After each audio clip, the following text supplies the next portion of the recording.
من الشیطان الرجیم بسم اللہ الرحمن الرحیم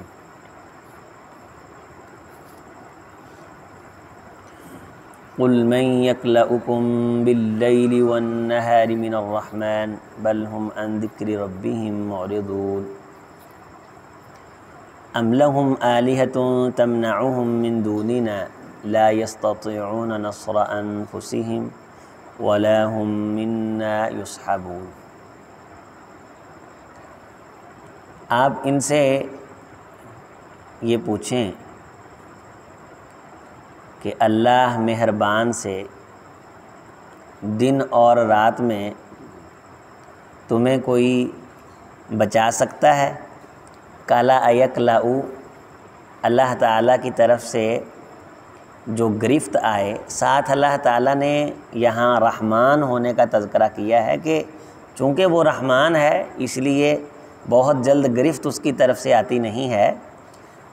رات کے کسی حصے میں آ جائے یا دن کے کسی حصے میں آ جائے تو آپ ان سے یہ پوچھیں کہ اس سے کوئی بچانے والا تمہیں نظر آتا ہے؟ جتنے بڑے بڑے سسٹم اس کے ہیں، جتنے مضبوط ارادے اس کے ہیں، جتنی مضبوط مشینری اور حکم اس کے ہیں۔ بل ہم عن ذکر ربہم معرضون، بلکہ حقیقت یہ ہے کہ تم پروردگار کے ذکر سے ویسے ہی منہ پھیرنے والے ہو۔ تو پیچھے جو اللہ تعالیٰ نے بڑی بڑی نشانیوں کے تذکرے کیے، کل کے سبق میں ہم نے اللہ تعالیٰ کے جن نشانیوں کا تذکرہ کیا تھا، تو جب بندہ ان نشانیوں کا تذکرہ کر کے اللہ تعالیٰ کی شان بیان کرتا ہے تو اس کا مطلب یہ ہے کہ وہ اللہ کی عظمت و کبریائی و جبروت و جلال کا تذکرہ کرتا ہے۔ تو جب وہ اللہ کے جلال کا تذکرہ کرتا ہے تو اس کا دل یہ گواہی دیتا ہے کہ اللہ تعالیٰ اتنے طاقتور ہیں، اتنے قوت والے ہیں، تو پھر یہ کائنات اور اس کی مضبوطیاں اس کے حکم کے سامنے کوئی حیثیت نہیں رکھتی۔ تو یہ تصور کب آتا ہے؟ جب انسان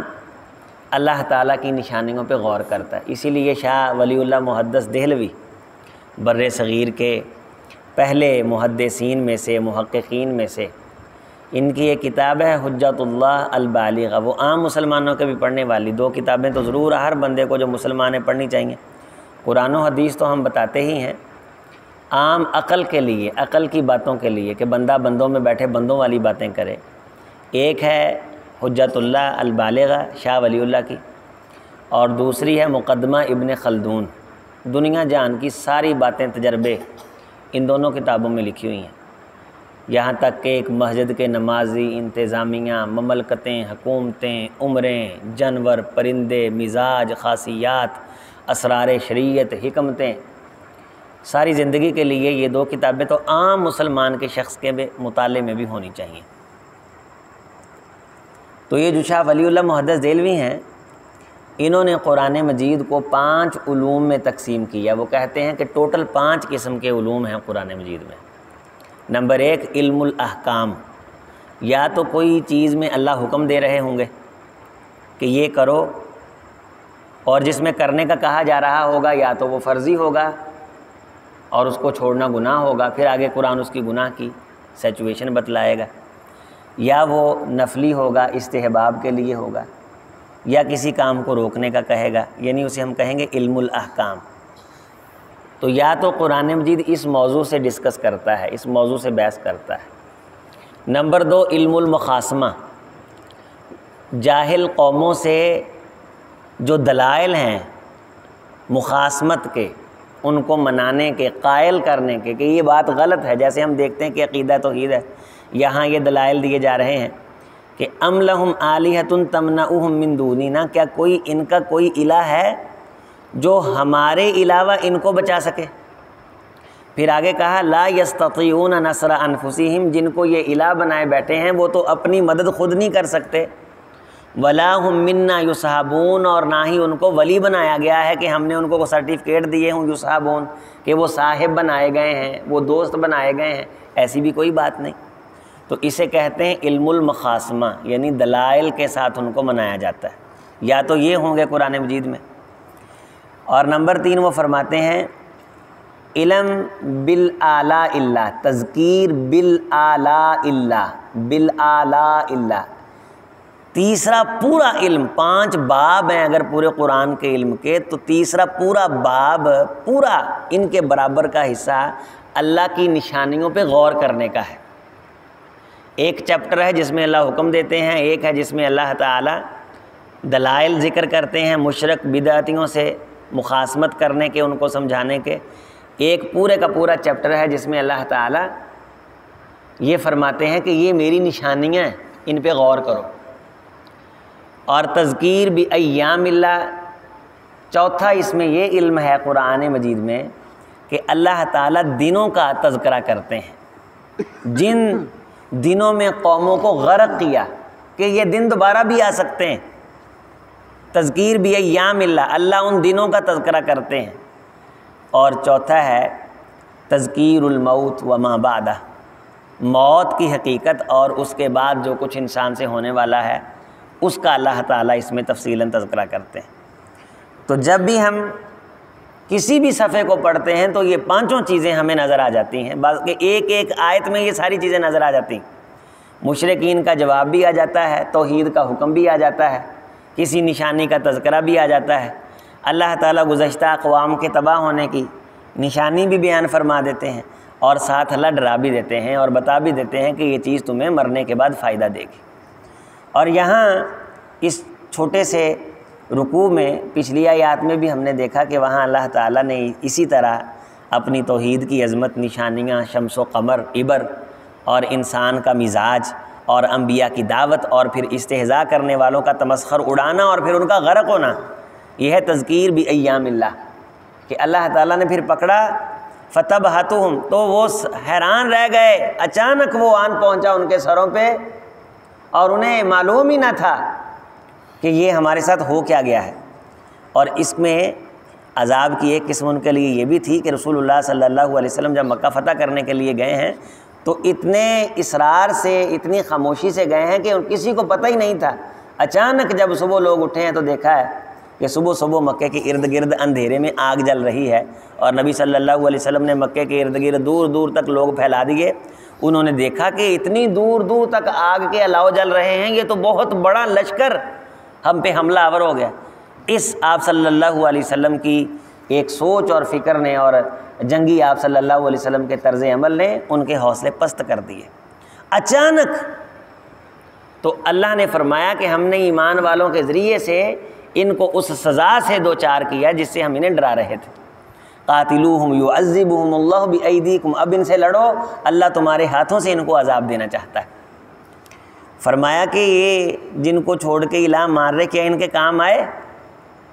پہلے بھی یہ کہتے تھے لات منات حبل جے، اور پھر یہ میں اللہ فرماتے ہیں ان کو سمجھا رہا ہوں کہ یہ ان کے کسی کام نہیں آئیں گے جن کو انہوں نے معبود بنایا ہوا ہے، بری کرنے والے، اور ان کی تصویریں سجائی ہوئی ہیں گھروں میں آج بھی کئی مسلمان نام کلمہ پڑھنے والوں نے۔ بل متعنا ہؤلاء وآباءہم، بلکہ ہوتا یہ ہے کہ ہم ان میں سے کسی کے والدین کو کوئی عزت عطا کر دیتے ہیں، متعنا فائدہ دے دیتے ہیں، کوئی سرمایہ دے دیتے ہیں، کوئی اللہ تعالیٰ ویسے ہی عزت دے دیتے ہیں، خاندانی بعض بندے جیسے ان کے پیر ہیں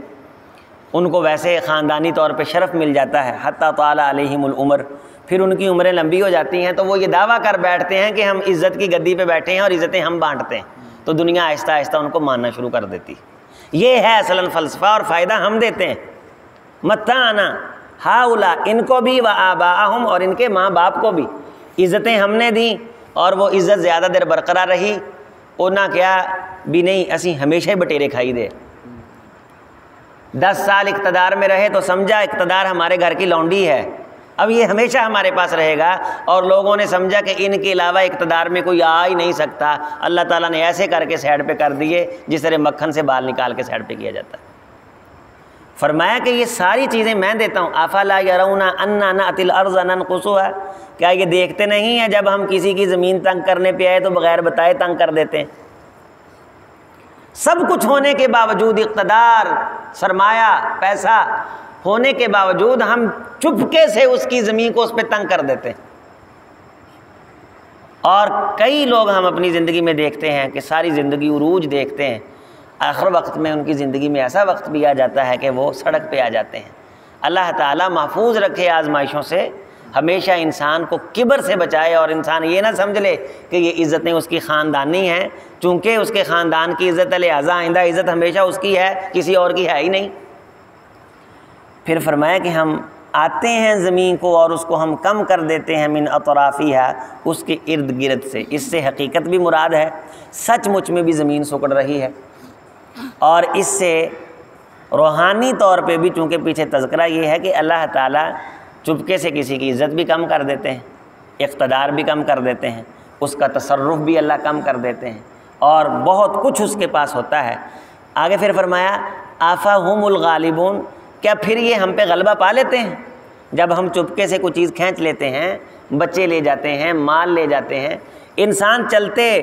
ہنستے بستے کو ہم لے جاتے ہیں، اٹھا لے جاتے ہیں، آفاہم الغالبون، کیا یہ پھر غلبہ پا لیتے ہیں ہم پہ؟ نہیں، ایسا تو نہیں ہے۔ ہمارے سامنے لوگ مرتے ہیں اور جن کے لیے انسان مر رہا ہوتا ہے وہی اپنے ہاتھوں سے دفناتے ہیں، تو کوئی تو نہیں ہے اس کو واپس پلٹانے والا، تو جو لے جانے والا ہے وہی اس کے لیے مہربانیاں کرنے والا ہے، اور وہاں کوئی اس کے کام آنے والا نہیں۔ اسی لیے قل، آپ اعلان فرمائیں، انما انذرکم بالوحی، یہ جو میں تمہیں ڈر سنا رہا ہوں نا، اوے بندے دے پت بن جو ڈر جاؤ، یہ ایویں نہیں، بالوحی، یہ وحی آتی ہے میری طرف، میں آخرت کی کامیابی، میں اپنی مرضی سے یہ کام نہیں کر رہا، لیکن ولا یسمع ثم الدعاء، جڑا کرنا چنگلیاں لے لوے، میں انہوں کداں سنا سکتا؟ ولا یسمع ثم الدعاء، بہروں کو اس طرح کی خالص الدعاء پکاریں، اس طرح کے معانی مفاہیم کی باتیں یہ کب سنائی دیتی ہیں؟ جو اپنے کانوں میں انگلی ٹھونس لیں یا کانوں میں کوئی اور بات داخل کر لیں اور کہیں کہ نہیں بھئی اس کے علاوہ ہم نے کوئی اور بات داخل کرنی ہی نہیں ہے۔ اذا ما ینذرون، جب بھی ان کو ڈرایا جاتا ہے تو وہ اسی طرح کے ڈرامے کرتے ہیں۔ اور آگے فرمائیں کہ والا امستہم نفحۃ، نکیرہ ہے، اور نکیرہ کہتے ہیں تنوین کو، دو زبر دو زیر دو پیش، یہ جس بھی آیت طیبہ پہ آئیں اس کا مطلب ہوتا ہے کہ چیز کو بہت چھوٹا کر دیا گیا ہے، حقیر سی۔ نفحہ ویسے بھی حقیر چیز کو کہتے ہیں، جب اس پہ دو زبریں دو زیریں دو پیشیں آئیں گی تو یہ مزید حقیر ہو جائے گی۔ اگر ان کو چھو لے، مستہم، مس کر لے، پہلے مس مزید تھوڑا کر دیا گیا، یہ نہیں کہ آ جائے بندے کو لپیٹ میں لے لے، نہیں، والا امستہم، اگر چھو لے، نفحۃ، ہلکی سی آہٹ، من عذاب ربی کا، تیرے رب کی، اگر ان لوگوں کو تیرے رب کے عذاب کی ہلکی سی آہٹ ایسے چھو کے گزر جائے،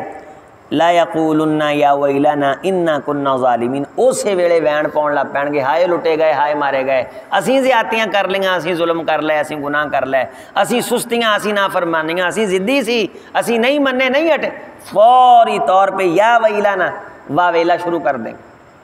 ہائے مار دھاڑ۔ اور سنو، وَنَضَعُ الْمَوَازِينَ الْقِسْطَ لِيَوْمِ الْقِيَامَةِ، ہم انصاف کے ترازو قیامت کے دن پورے عدل کے ساتھ لگائیں گے، فَلَا تُظْلَمُ نَفْسٌ شَيْئًا، کسی قسم کے نفس پہ، شیئن نکرہ، نفس کسی قسم کا نفس، فقیر ہو، غریب ہو، امیر ہو، قریشی ہو، کھرل ہو، ارائیں ہو، میاں ہو، مراسی ہو، کوئی ہو، فَلَا تُظْلَمُ نَفْسٌ، ملازم ہو، غلام ہو، کسی نفس پہ کسی قسم کا کوئی ظلم نہیں کیا جائے گا، ہم انصاف کے ترازو پورے عدل سے لگائیں گے۔ وَنَضَعُ جمع ہے، جلال، جب اللہ جلال میں ہوتے ہیں تو جمع کا صیغہ اللہ استعمال فرماتے ہیں کہ ہم لگائیں گے، ہم انصاف والے ہیں، یہ ہماری عزت ہے، پورے عدل سے انصاف کے ترازو قائم کریں گے، کسی نفس پہ رائی بھر ظلم۔ اور یہ بھی سن لو، وَإِن كَانَ مِثْقَالَ حَبَّةٍ مِّنْ خَرْدَلٍ، جس بھی شخص کا کوئی بھی عمل، مسقال کہا پہلے، کانا مسقالہ، کانا کہا مسقالہ، مسقال کہتے ہیں چھوٹی چیز کو، حبہ پھر مزید چھوٹی کو، من خردل پھر مزید چھوٹی کو، اور سب پہ نکرہ ہے، اردو میں ان کے ترجمے ہے ہی نہیں کہ کتنی چھوٹی چیزیں ہوتی ہیں۔ مسقال ہم کہتے ہیں مسقال ماری ہے، مراد تھوڑی سی کال آئی تو بس ہو گئی، اسے مسقال اردو میں بھی یہ لفظ استعمال۔ مسقال حبۃ من خردل، مسقال ہو بہت چھوٹا ذرہ، حبۃ نکیرہ پھر چھوٹا ذرہ ہو، خردل پھر اس سے چھوٹا ذرہ ہو، اتنی بھی اگر کسی بندے کی برائی ہوگی یا بھلائی ہوگی، اتینا بہا، ہم اس کو لے آئیں گے، یہاں بھی جمع کا صیغہ ہے، ہم اسے لے آئیں گے، وَكَفَى بِنَا حَاسِبِينَ، اور حساب لینا ہم پہ بس ہے، ہم پہ حساب لینا بس ہے۔ یہ ساری آیات طیبات جن میں اللہ تعالیٰ فکر پورا قرآن دیکھیں، کوئی آیت پڑھیں، روزانہ کا سبق دیکھیں، اسی طرف ہمیں توجہ دلا رہا ہے، یہی ہمیں اور سب سے بڑا یہ ذکر ہے، درس قرآن سب سے بڑا ذکر ہے۔ افضل الذکر لا الہ الا اللہ جو کہا گیا ہے نا، اس کا مطلب یہ ہے کہ افضل ترین ذکر وہ ہے جس میں اللہ کی توحید کا تذکرہ ہو رہا ہو۔ اللہ ایک ہے، وحدہ لا شریک ہے، ڈرنے کا حق اسی سے ہے۔ یہ جو انہوں نے باطل معبود بنائے ہوئے ہیں، ان کی کوئی حقیقت نہیں ہے، کرنی والے، تھرنی والے، بھرنی والے، ان کی کوئی حیثیت نہیں ہے۔ تو ایک ایمان والا عقیدہ توحید کی بنیاد پہ 5ویں پارے سورۃ نساء کی جو آیت پڑھی ہے، سبحان اللہ سبحان اللہ، ان اللہ لا یغفر ان یشرک بہ ویغفر ما دون ذلک لمن یشاء ومن یشرک باللہ ومن یشرک باللہ فقد ضل ضلالا مبینا۔ اللہ ہر گناہ معاف کر دیں گے، سزا دینے کے بعد بھی اللہ معاف کر دیں گے، سزا کے بغیر بھی اللہ معاف کر دیں گے۔ اللہ جلال میں آئے، مہربانی کرے، نہ پوچھے، بڑے بڑے گناہ معاف کر دے، لیکن شرک اللہ نے معاف نہیں کرنا۔ وَمَن يُشْرِكْ بِاللَّهِ فَكَأَنَّمَا خَرَّ مِنَ السَّمَاءِ فَتَخْطَفُهُ الطَّيْرُ، جس نے اللہ سے شرک کیا وہ تو ایسے ہے جیسے آسمان سے گر پڑا اور اس کو پرندے اچک کر کے لے گئے۔ اور شرک یہ بہت بڑھ رہا ہے ہمارے معاشرے میں، خاندانوں میں، اس کی اصلاح کرنی چاہیے، تھوڑی سی دلیری کرنی چاہیے۔ اللہ تعالیٰ اگر ہمارے ذریعے سے کسی شخص کا عقیدہ سنوار دے، انشاءاللہ بڑا فائدہ ہوگا۔ اللہ تعالیٰ ایمان کی دعوت دینے کی توفیق دے۔ والسلام ورحمۃ اللہ وبرکاتہ۔